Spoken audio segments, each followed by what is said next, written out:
2.200 seguidores lá. E por incrível que pareça, das mensagens que eu coloquei lá, até agora, das grandes, de 1h15 mais ou menos, foi a mais assistida. Porque vídeo grande de 1h e pouca, você ter 33 visualizações, assim dentro de uma semana, foi uma mensagem bem impactante para nossas vidas. E hoje eu não quero perder o raciocínio, eu quero continuar trabalhando com vocês através de algo que essa semana eu convivi, eu vivi. Sabe, eu queria dizer uma coisa para vocês nessa noite. Eu não tenho, a Fernanda acho que escuta eu dizer isso desde quando eu casei com ela. Eu não tenho medo nenhum de morrer. Eu não tenho preocupação nenhuma com a morte. Quando eu digo nenhuma. O que eu estou querendo dizer é que na hora que se eu estiver morrendo, se eu estiver numa cama de hospital, eu não vou ter aquele peso de como as coisas vão ficar sem mim. Eu não tenho nenhuma preocupação. É lógico, eu não vou pecar, eu não vou vacilar, mas eu não tenho nenhuma ideia de que será a igreja de Santa Fé sem mim. A pior coisa, eu acho que a coisa mais besta que a gente pode pensar nessa vida é que a vida vai ficar prejudicada, a vida vai ter problemas sem nós. Quando pegamos esse peso de responsabilidade, o que vai ser desse emprego sem mim, o que vai ser desse trabalho sem eu, o que vai ser da minha família sem eu, o que vai ser do meu filho sem mim, o que vai ser de tudo sem... Quando eu começo a trazer essa responsabilidade, eu preciso cuidar sim de pessoas, mas imaginar que sem mim as pessoas não vão viver bem, ou elas vão viver ruim, isso pode ser algo muito prejudicial, tanto para mim, quanto para a pessoa, quanto para os planos de Deus. Então o tema dessa noite é, fala para o seu irmão, a vida continua sem você. Agora você pode dizer para ele, pode morrer.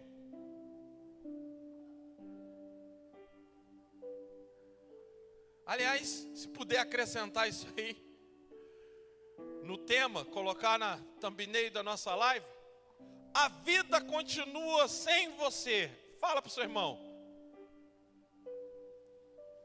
E agora, pode morrer. Eu lembro do meu sogro. Eu lembro de uma fase, da fase dele trabalhar na Trel, no Rio de Janeiro. 120 quilômetros ele tinha que vir de carona para a cidade de Paraíba do Sul. E quando ele chegava na nossa cidade, não tinha ônibus para o nosso bairro. E lá do Limoeira, onde ele soltava, até o nosso bairro, era praticamente uns 17 quilômetros a pé. Eu lembro dele, às vezes fazendo este caminho, obeso, pesado, com sobrepeso, com uma cesta básica nas costas, trilhando esse caminho com cesta básica. Sabe, às vezes nós vemos pessoas se matando para manter a família, se matando para manter o ambiente familiar. Nós realmente nos imaginamos que se nós não fizermos, se não ficarmos sem dormir, se não ficarmos ansiosos, essa preocupação que às vezes temos excessiva com as nossas famílias. A pandemia veio, e quando a pandemia veio, ele perto de casa, somente em uma família, acho que morreu todos e ficaram só as 3 filhas, se eu não me engano. A primeira pergunta que tem é o que vai ser dessas meninas. Morreu as tias, morreu o avô, morreu a avó, ficou as crianças. E aí a preocupação é o que vai ser das crianças. Então o ser humano ele tem muito disso. de às vezes se sentir indispensável, de às vezes dele achar que se ele partir, as coisas aqui vão ficar ruins.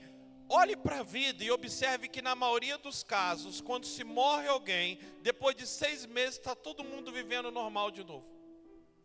Observe isso.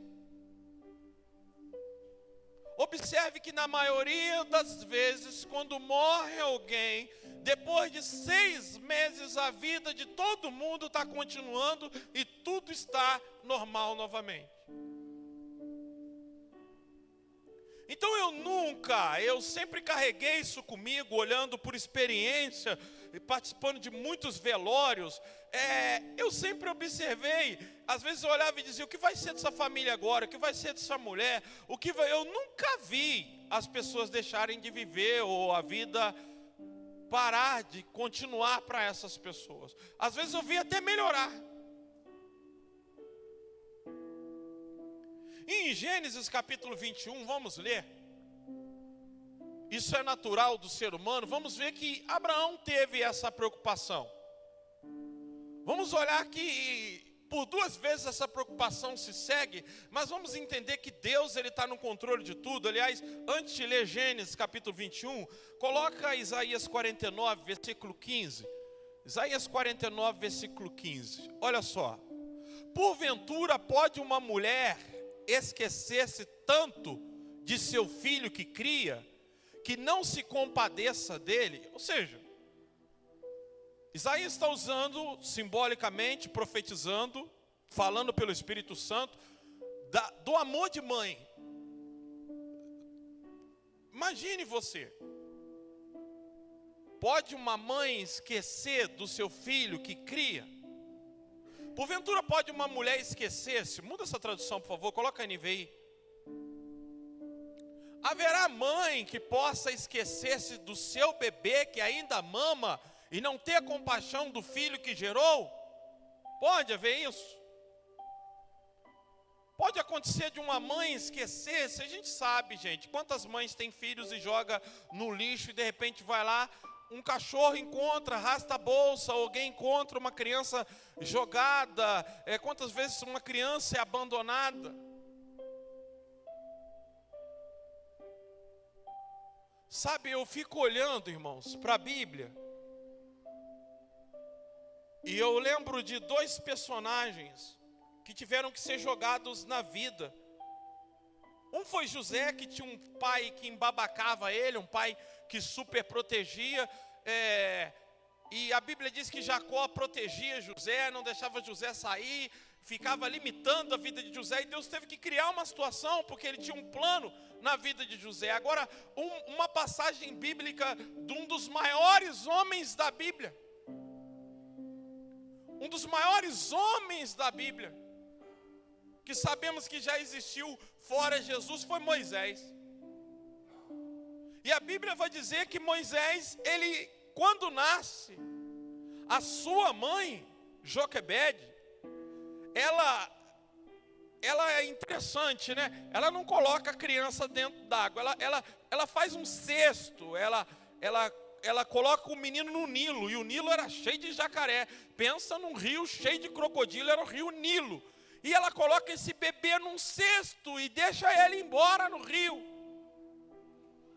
Qual a mãe que colocando um filho num rio cheio de crocodilo não imagina? Vai morrer. Onde vai parar essa criança se Moisés nasceu?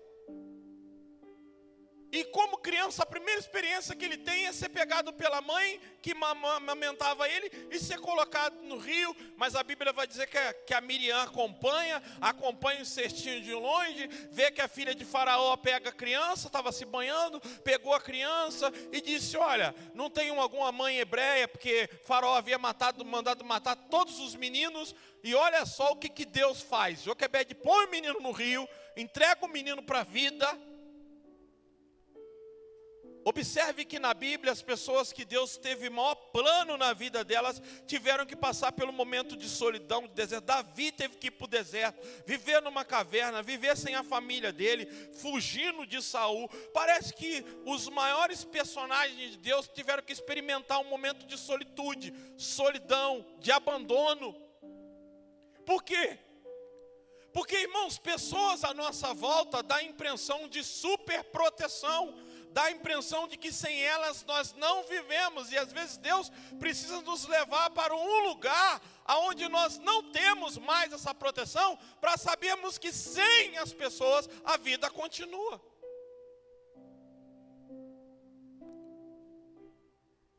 Às vezes ambientes nos limitam a ver Deus. A Bíblia vai dizer que Isaías vai dizer: no ano que morreu o rei Uzias, eu vi o Senhor. Por que morreu o rei Uzias? Porque Uzias era um baita de um presidente. Então, muitas das vezes Deus precisa nos levar para o caos, aonde Ele vai amadurecer a nossa fé, aonde Ele vai fazer com que a nossa fé, ela se desperte. Sabe, muitas das vezes nós estamos querendo ver Deus num ambiente familiar, numa família salva, numa ceia de Natal, e muitas das vezes nós vamos ver Deus quando parece que nada ao nosso redor mais faz sentido. Então Joquebede põe Moisés no rio. Um dos maiores homens da Bíblia. Eu estava vendo esses dias. Eu esqueci o nome dela, talvez o Ricardo vai lembrar. Se alguém lembra, o Leandro. O nome da mãe do Cristiano Ronaldo. Alguém aqui lembra? Mas o repórter estava entrevistando ela e falando que a quarta gestação dela, ela criando os filhos com muita dificuldade, e na quarta gestação dela, por ter muita dificuldade, ser uma mãe solteira, está passando por muito aperto, precisar trabalhar, o médico aconselhou ela a abortar o quarto filho. E ela decidiu não abortar. Quem é esse bebê? Cristiano Ronaldo. Cristiano Ronaldo. Imagine você que pessoas que são talentosas, que Deus tem plano nela, na vida delas, já correram risco de aborto, já passaram um momento na vida de olhar e dizer: eu quase fui interrompido. Mas por que eu não fui interrompido? Quem me levou a sobreviver no útero? Quem me levou a me preservar no útero? Quem preserva uma criança jogada no rio Nilo? Quem preserva? Haverá mãe que possa esquecer-se do seu bebê que ainda mama e não ter compaixão do filho que gerou, embora ela possa esquecer dele. Qual é a promessa de Deus?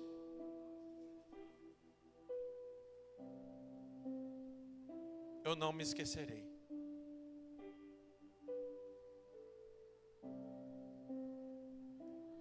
Então Deus está dizendo: se uma mãe falhar no seu papel de mãe, eu não falho no meu papel de Deus. Eu sou infalível.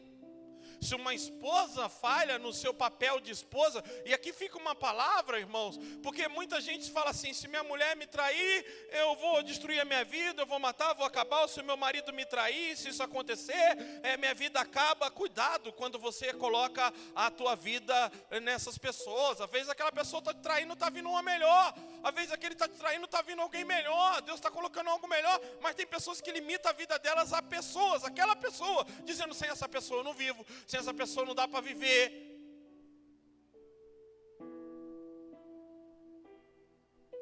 Eu não consigo. Às vezes, por essa dependência emocional, a gente até, tem esse sentimento, mas depois a vida continua. E aí a gente descobre que ela fica até melhor. Por isso eu não tenho problema nenhuma com o dia da minha partida. Eu não vou antecipar isso, mas a hora que Deus me levar, a Fernanda fica até falando: você é maluco. Esse dia nós estávamos vendo um filme novo do Frankenstein, filme até legal de ver, não é um filme de terror não, um filme que ele vai ler a Bíblia. Até aconselho você a assistir Frankenstein na Netflix agora, o novo. Tem uma cena ali, vai ter uma legenda de 18 anos, mas é porque aparece cadáver, mas não tem um palavrão no filme, não tem uma besteira, não tem uma cena de sexo, é porque aparece ali cortando pessoas para montar ele, e ele desejando morrer, mas ele não consegue morrer. E eu falei com a Fernanda: parece eu não vejo a hora de eu me encontrar com Cristo. Se tem uma pessoa que anseia pela morte, é eu, desde 97, e ela não chega. Tem hora que eu estou sentindo umas pontadas no coração, eu falo: é agora. é agora, é agora. E não vem. Fernanda fala, você é maluco. Fala, não estou nem aí. Eu não tenho preocupação. Eu não tenho esse sentimento, como é que vai ficar o Josué? Como é que vai ficar a Fernanda? Como é que vai ficar isso? Como é que vai ficar aquilo? Pelo contrário, se eu morrer hoje, ela tem 89% de desconto na dívida da casa. Eu só dou lucro com a minha morte hoje. Faz um seguro de vida, você vai ver. Nós fomos para Burkina Faso, eu e Ricardo, e lá fizemos um seguro de vida. O avião, quando foi cair, eu pensei comigo, meu Deus do céu, que eu dentro do avião foi a coisa que eu pensei. Eu pensei, que vida miserável. Agora que eu ganhei minha casa, vou morrer, vou deixar 300 mil para a Fernanda, quem vai desfrutar? O Ney. Pensei logo no Ney. Vou deixar para o Ney. Ah, não, isso a vida é muito ingrata. Ricardo estava pensando nos pecados dele quando ele era neném ainda, porque cada um com seu cada um no avião. Ele confessando pecado até quando era bebê. Mas eu na minha cabeça falando, meu Deus do céu, que vida ingrata. Aí eu falei, pode me levar. Eu já estava revoltado, eu falei, caramba, 300 mil que eu fiz de seguro, eu vou deixar minha mulher bem na minha morte, com casa própria, com 300 mil, outro vai desfrutar disso. Olha o que quiser. Ah, já estava entregue à morte. Também, meus, quando eu parei em terra firme, aí eu lutei, falei, nesse avião eu não volto. Fui lá para a Etiópia, sofri, mas cheguei no Brasil de novo. Mas naquela hora eu pensei, foi o que passou na minha cabeça, eu falei, que vida injusta, isso vamos para o céu, lá é rua de ouro e cristal, lá não paga conta, lá não tem banco, não deve ninguém, eu vou embora. Já estava entregue à morte. Falei, tive que morrer para deixar minha mulher rica. E outra que vai desfrutar disso. Fernanda jura de pé junto, eu não caso, nunca mais arrumo um homem na minha vida. Crente que eu acredito.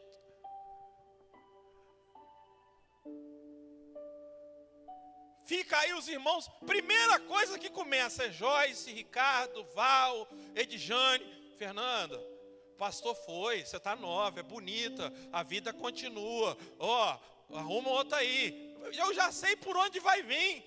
É por esses que diz amigo, é esses que vão motivar. Arruma outro. Se eu ficasse pensando nisso, eu ficava deprimido. E eu não preciso nem desse incentivo. Eu já falei com ela, se você for, filha, sozinho não dá para ficar. Mas a gente fica nessa aí, e você vai ver os melhores amigos que vai chegar e vai dizer assim, nós compreendemos. E a Fernanda vai fazer aquele charme ainda. Não, senhor André, eu não vivo, irmãos, eu vou morrer sozinho. Aí começa a irmã Helena, minha filha, você é tão bonita, você é tão nova. A irmã Helena com esse jeitinho dessa, onde que a Fernanda vai resistir, Fogone? Onde que a André resiste com aquele olho verde? É arriscado André emagrecer, se cuidar, não se reclamar mais e Fogone morto. Então hoje eu estou meio esquisito aqui, o negócio aqui hoje está. Estou preparando você para partir. Para se desprender dessa vida aqui mesmo. Você fica apegado, você fica muito apegado. Vamos ler o texto, Gênesis capítulo 21. Dá uma olhada só para, porque eu vocês já vão entender quando eu terminar de ler. O Senhor foi bondoso com Sara, como lhe disseram, e fez por ela o que prometeram. Sara engravidou e deu um filho a Abraão, na sua velhice, na época exata que Deus lhe prometera. Eu descobri a idade de Ismael aí, tá? Ismael tinha 17 anos de idade. Quando Isaac desmamou, aí eu não peguei a idade de Isaac não, tá?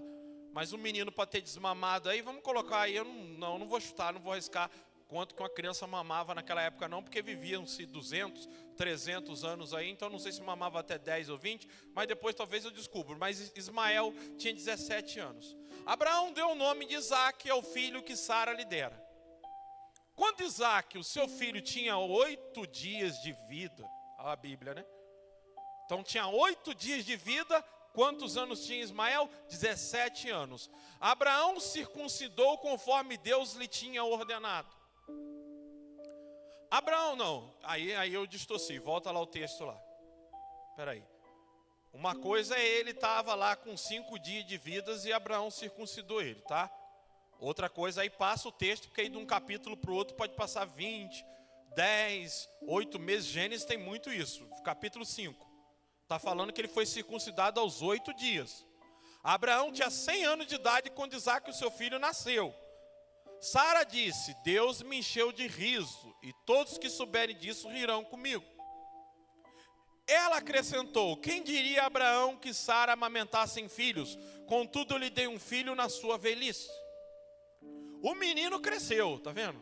Então não tinha 8 dias. O menino cresceu e foi desmamado. No dia que Isaque foi desmamado, Abraão preparou um grande banquete. Sara, porém, viu que o filho de Agar, a egípcia, que dera a Abraão, estava rindo do seu filho Isaque.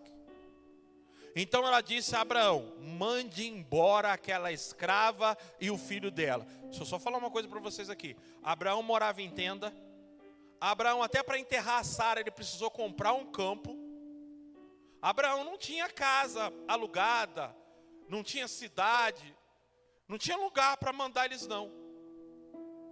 Abraão não tinha igual você, eu vou mandar alguém embora, dá para você ligar para um parente e dizer, dá para ficar com meu filho aí uns dias aí? Não tinha essa, não tinha celular, não tinha para saber onde ia. Então, veja, quando Sara vê que Ismael está zombando de Isaque, está dizendo, manda essa mulher embora com o filho, porque ela não herdará com meu filho Isaque. Versículo 11. Abraão ficou muito perturbado com isso. Outra tradução vai dizer, muda a tradução por favor. Abraão ficou muito incomodado. Outra tradução. Pareceu esta palavra muito má. Repita comigo, muito má. Irmãos, olha só, é um pai. É um pai. E a esposa está dizendo, manda o teu filho embora. Embora para onde? Nós vamos ver. Não tinha um lugar para mandar, era mandar embora. E embora para onde? Vai. E aí não tinha endereço, não tinha rumo. Abraão ficou muito mal com isso. Por que Abraão pensava? Esse menino não vai ter futuro, vai morrer, não tem onde dormir, não vai ter vida, está morto. Sem mim ele não vive. E a gente está falando de Abraão. Sem mim ele não vive. E pareceu essa palavra muito mal aos olhos de Abraão por causa do seu filho. Porém Deus disse a Abraão, não te pareça mal aos teus olhos acerca do moço e acerca da tua serva. Em tudo que Sara te diz, ouve a sua voz. Porque em Isaque será chamada a tua descendência. Versículo 13. Mas também do filho desta serva farei uma nação, porquanto é tua descendência. Observa uma coisa. Aí Abraão fica tranquilo. Por que Abraão fica tranquilo? Porque ele tem uma experiência. Quem tem promessa de Deus. Então quando Deus faz uma promessa dizendo, olha, eu tenho promessa também na vida de Ismael. Por mais que Abraão não sabia para onde iria, aonde estaria, aonde moraria, como iria comer, Abraão sabe, se tem promessa, Deus cuida, Deus sustenta. A primeira preocupação que você tem que ter é, Deus tem promessa? Se Deus tem promessa, irmão, fica tranquilo. Pode te jogar onde tem que te jogar. Deus tem promessa, o livramento vai vir. Fui atravessar o rio Paraíba do Sul, numa cheia, numa enchente, com um amigo meu que já morreu, inclusive, morreu assassinado, nadava muito. Eu não tinha experiência com nadar. Fui atravessar o rio Paraíba do Sul, na ida foi muito bem. Na volta, em vez dele me explicar, bata o braço contra a correnteza. Eu estou falando de um rio, que vai daqui mais ou menos, irmãos, daqui na esquina, nem na esquina, muito mais do que na esquina. Eu estou falando mais ou menos de uma extensão daqui, põe ali na esquina do jiu-jitsu mais ou menos, o rio Paraíba do Sul, muito largo na sua extensão, onde realizávamos batismo.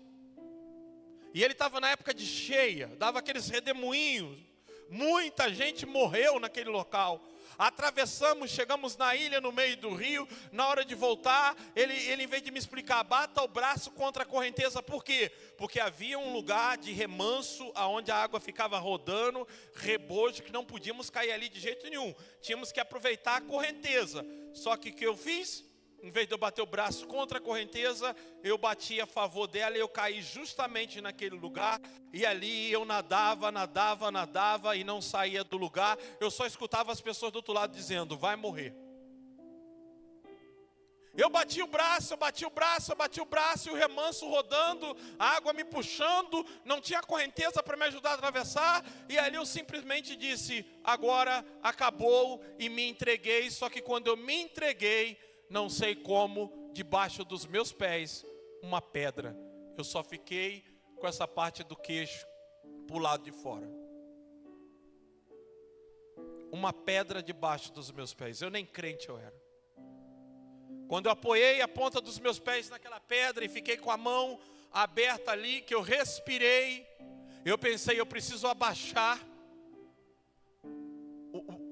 com bastante pressão e dar um impulso bem grande apoiado nessa pedra e impulsionar o máximo que eu posso na frente e sair dando braçada para sair do meio desse rebojo. E assim eu fiz, eu respirei, recobrei o desejo pela vida e me abaixei o que pude, apoiei os dois pés naquela pedra. E Jesus é a nossa rocha, eu creio até hoje que aquela pedra simbolizava Cristo já na minha vida. E me impulsionei, a Bíblia diz, tirou os nossos pés de um charco de lamas e pôs os nossos pés sobre a rocha firme. O inimigo tenta tanto para nos matar, ele tenta tanto desde a minha infância. Eu caí do colo da minha mãe, bati com a cabeça no chão, do colo da minha tia me segurando, e bati com a cabeça no chão, e minha mãe pensou, morreu, mas não, eu fui rodar a antena, estavam carregando o tubo da antena na época, e a eletricidade foi para o tubo, um choque quase de 220 volts, e fiquei ali agarrado, tremendo. Minha mãe deu água, e tantos livramentos, tantas vezes o inimigo tentou me matar, mas sabe por que ele não consegue? Por causa da promessa. Sabe, você tem que se preocupar com isso. Deus falou para Abraão, não tenha problema de mandar esse menino embora, porque nele também eu tenho promessa. Então Abraão pensou, se eu sair de um dos caldeus, não sabia para onde ia, se eu sair só com a promessa, e hoje eu tenho filho, eu estou rico, eu tenho casa, então Deus vai cuidar desse menino. Você tem promessa, irmão?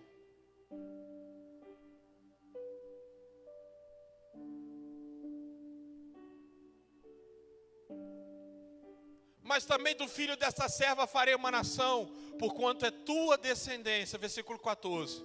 Então se levantando Abraão pela manhã de madrugada, tomou o pão, o odre de água, olha só, tomou um pão e um odre de água e os deu a Agar, pondo sobre o seu ombro, pão e um odre de água. Também lhe deu o menino e despediu-a, e ela partiu, repita comigo, andando errante no deserto. O que é andando errante, gente? Não sabia onde ia. Não sabia onde ia. Versículo 15. E consumida a água do odre, lançou o menino debaixo das árvores. E foi assentar-se em frente, afastando-se a distância de um tiro de arco. O tiro de arco era a flecha, então se calculava por medidas naquela época, um tiro de arco. Então não era muito perto que ela foi. Foi para longe que ela disse, eu não quero ver esse menino morrer. Eu não quero ver. Acabou a água, acabou o pão. Eu não posso fazer mais nada. Mas lembre da promessa, irmão.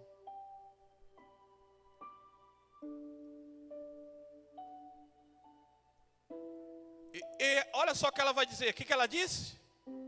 Que eu não veja morrer o menino. Sabe aquele peso?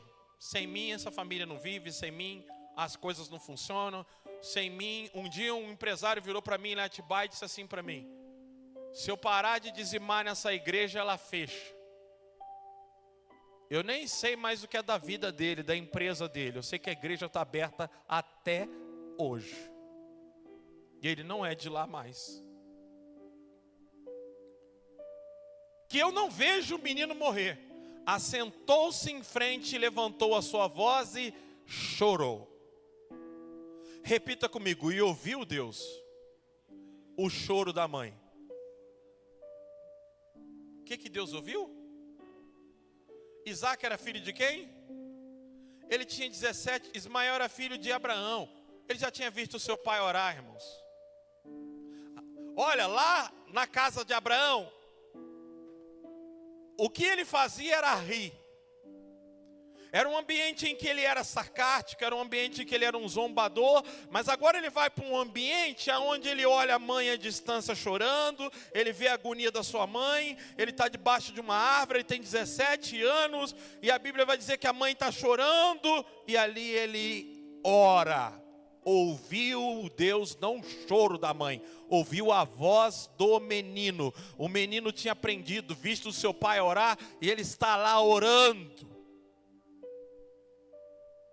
A mãe estava errante, o pão tinha acabado, a água tinha acabado, era um lugar deserto, que eu não vejo ele morrer. A mãe se afasta para chorar, na mente dela está tudo acabado, não existe mais solução, não tem saída.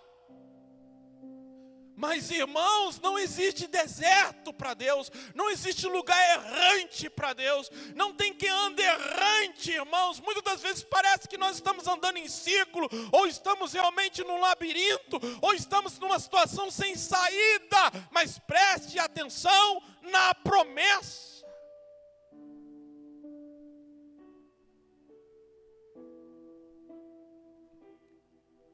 Aquele playback, depois acha pra gente aí, quem tem promessa de Deus não morre. Mas com letra, por favor. Ouviu Deus a voz do menino e bradou o anjo de Deus a Agar, desde os céus, e disse-lhe: que tens, Agar? Não temas, porque Deus ouviu a voz do menino desde o lugar onde está. Ergue-te, levanta o menino e pegue-lhe pela mão, porque dele farei uma grande nação. E abriu Deus os olhos e viu um poço de água, e foi encher o odre de água, e deu de beber ao menino. E era Deus com o menino, que cresceu, e habitou no deserto, e foi flecheiro.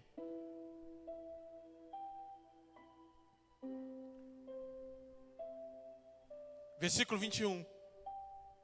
E habitou no deserto de Parã, e sua mãe lhe tomou mulher da terra do Egito.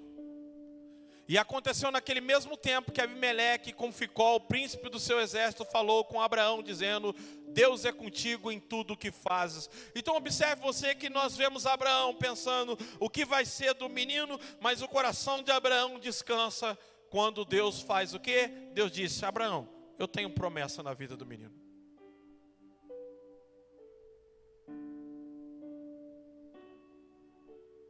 É tudo o que você precisa, sabe? Quando eu aceitei Jesus, as pessoas falaram para mim: Deus tem promessa na tua vida. Tem? Como é que eu descubro isso? Você tem que orar, você tem que jejuar. E eu comecei a orar a Deus e jejuar pela madrugada. 30 dias depois eu fui numa vigília, sentado como vocês estão, uma igreja lotada. Uma irmã pegou o microfone, ex-feiticeira, ex-macumbeira. Ela pegou o microfone: vamos abrir as nossas Bíblias, eu vou pregar. E de repente ela olhou para a igreja, ela colocou o microfone em cima da Bíblia, ela desceu, foi até a mim e diz: eis meu servo, eu te farei um evangelista. Vigia, que o vento vai soprar na tua vida. Eu te farei um evangelista, e vigia, porque o vento vai soprar na tua vida.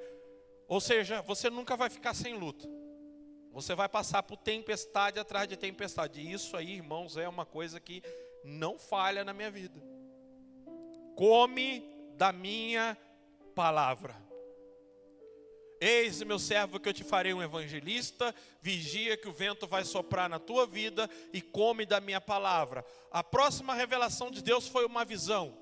Eu estava numa arena e eu via o diabo e ele vinha estraçalhando pessoas, arrancando braço, arrancando pescoço, arrancando perna. Só que naquele momento eu temia, eu fiquei com medo, porque eu vi aquele bicho muito furioso destruindo pessoas, mas eu escutei uma voz. Uma voz bradou do céu e disse: não temas, porque você pertence àquele que está lá em cima. E o diabo veio e me pegou no colarinho e me levantou. E eu disse: você escutou a voz? Você escutou? E aquele bicho com uma cara braba, eu disse: a voz disse que eu pertenço àquele que está lá em cima. E ele me colocou no chão e não fez nada comigo. Porque os que são de Deus, o maligno não toca. Meu irmão, você tem a promessa de Deus.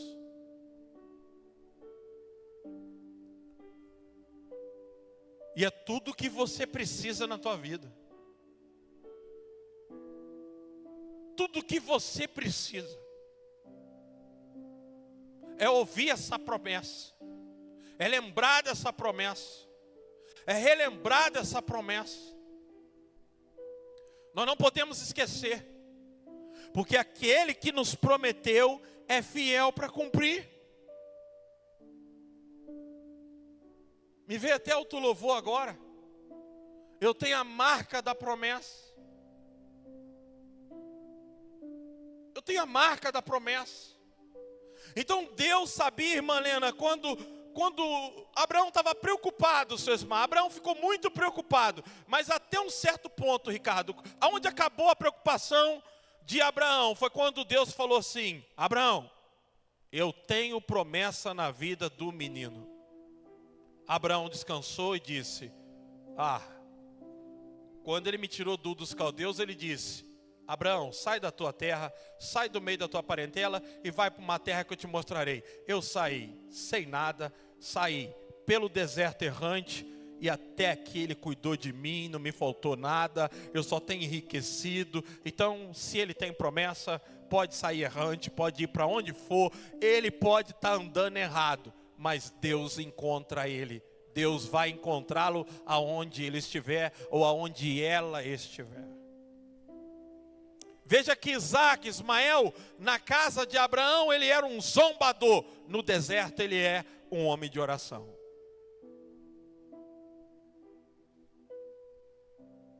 E a gente fica pensando que se às vezes nós sairmos da vida de alguém, como é que vai ficar a pessoa sem mim?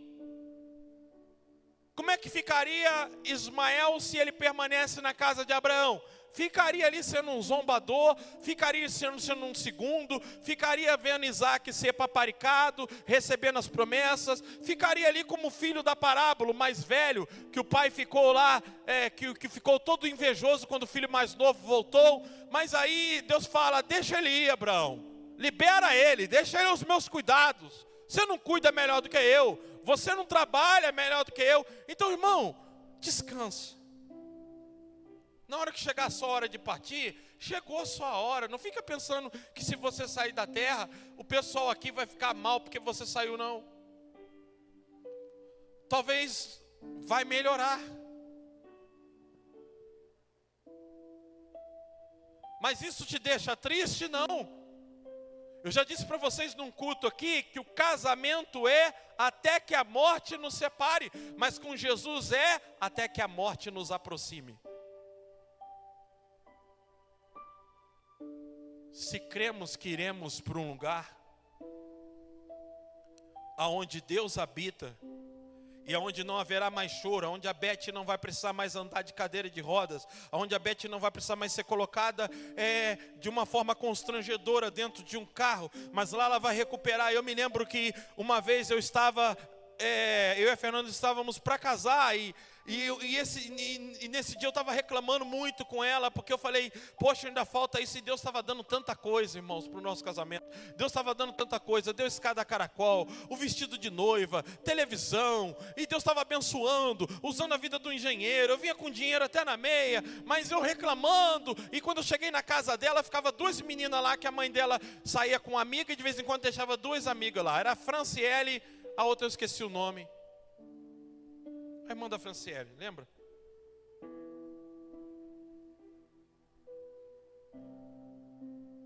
E a mãe era uma paralítica.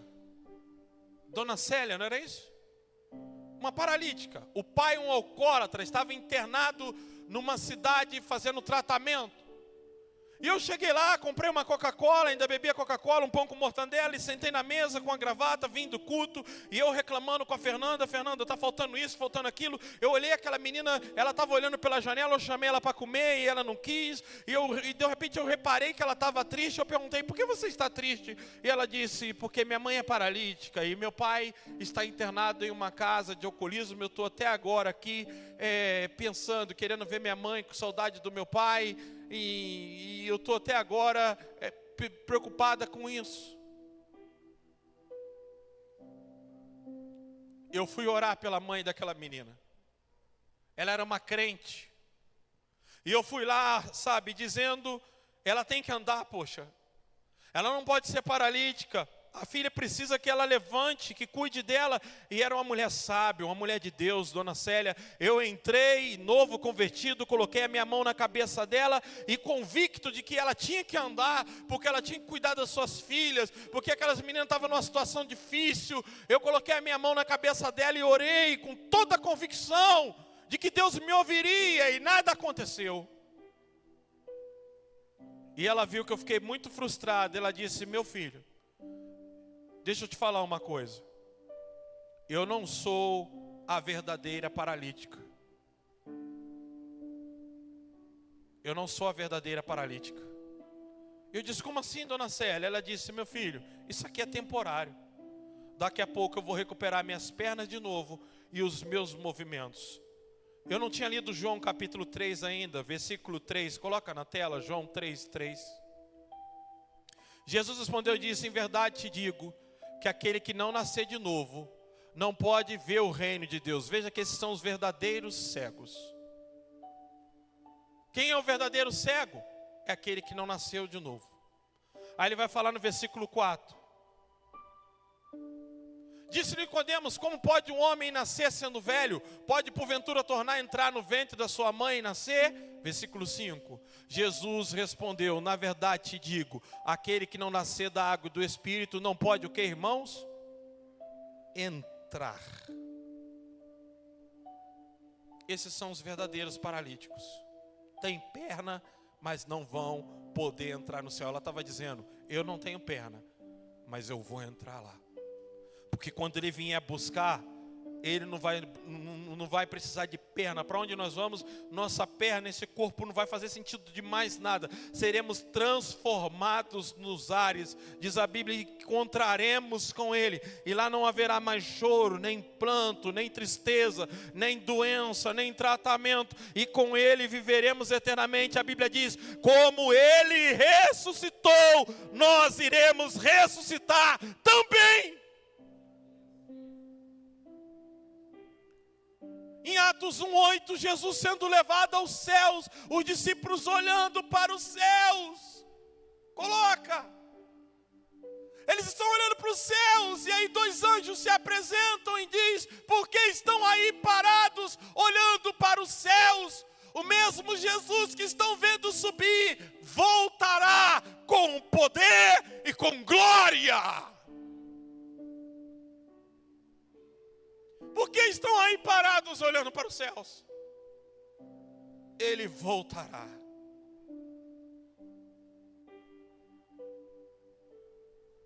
Fique de pé nesse momento.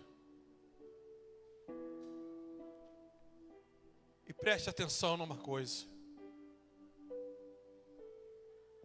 Tudo o que você precisa é ter certeza da promessa de Deus na sua vida.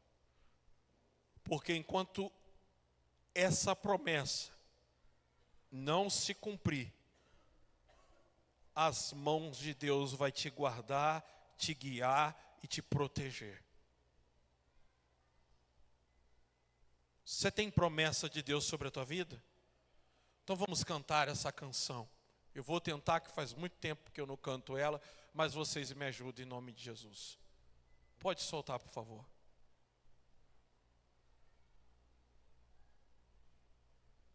Quem tem promessa de Deus, vence o mal. Então você tem que prestar atenção se você tem a promessa de Deus, se existe a promessa de Deus na sua vida. É nisso que você tem que se concentrar. Quando Deus tem promessa, não importa. Haverá momentos na sua vida em que você vai olhar e você vai dizer, parece não